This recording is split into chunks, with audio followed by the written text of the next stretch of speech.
And once again this morning, we're talking to Courtney Nine. Courtney, good morning. How are you? Good morning. How are you? Well, I'm good. I'm glad to have you along with us. You are, I told you have a long title, Assistant Director of Enrollment Management and Student Services. So that's a big mouthful, but it probably is about that busy when you start to do all that work, isn't it?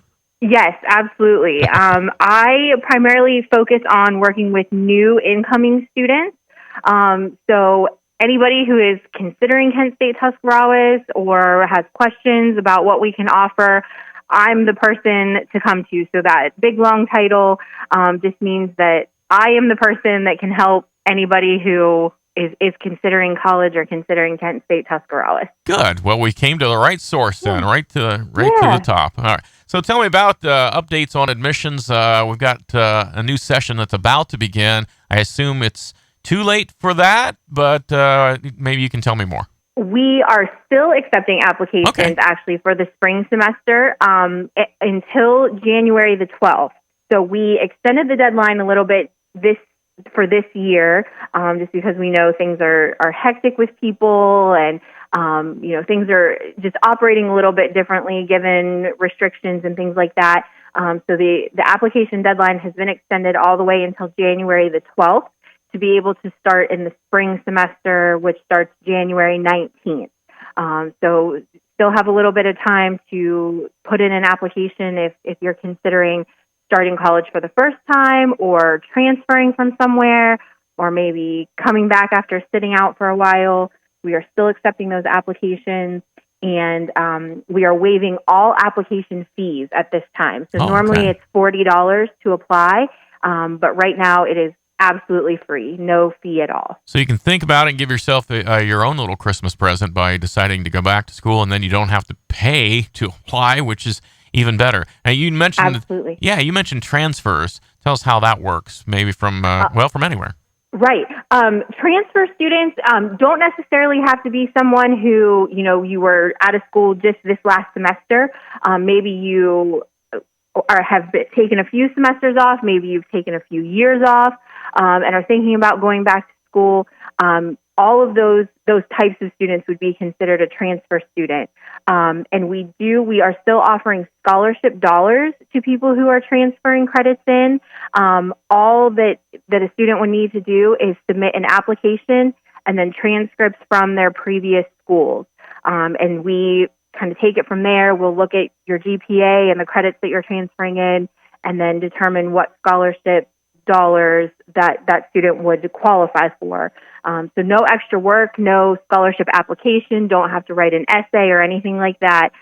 Just send in your application materials, and then we will award those scholarships to anybody who qualifies. That's really nice. So then you can kind of find out how many credits are going to transfer and keep going right there. That's very good. So absolutely. We're heading into the holidays here, and then we come back for spring, and of course we understand the pandemic situation, and so the spring semester will start as remote learning. Is that right? Yes.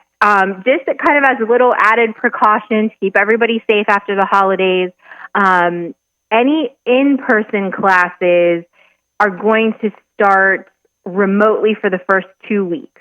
So for the first 2 weeks of the semester, classes will be taught remotely, and then we'll transition to back on campus after that 2 weeks is up. So that would be the week of February 1st when students would actually be returning to campus. There will still be some classes that are going to be remote for the entire semester. And so when students are registering for the classes, their academic advisors are kind of making them aware of how those classes are going to be delivered so that the students can choose what's going to be the right thing for them. So some students still don't feel comfortable being on campus. We can accommodate that. Other students who like the more in-person and want to be face-to-face, we can accommodate that too as much as possible. Right. So Everybody's our academic starting advisors, that way. Yes. Everybody's going to start remotely for this semester.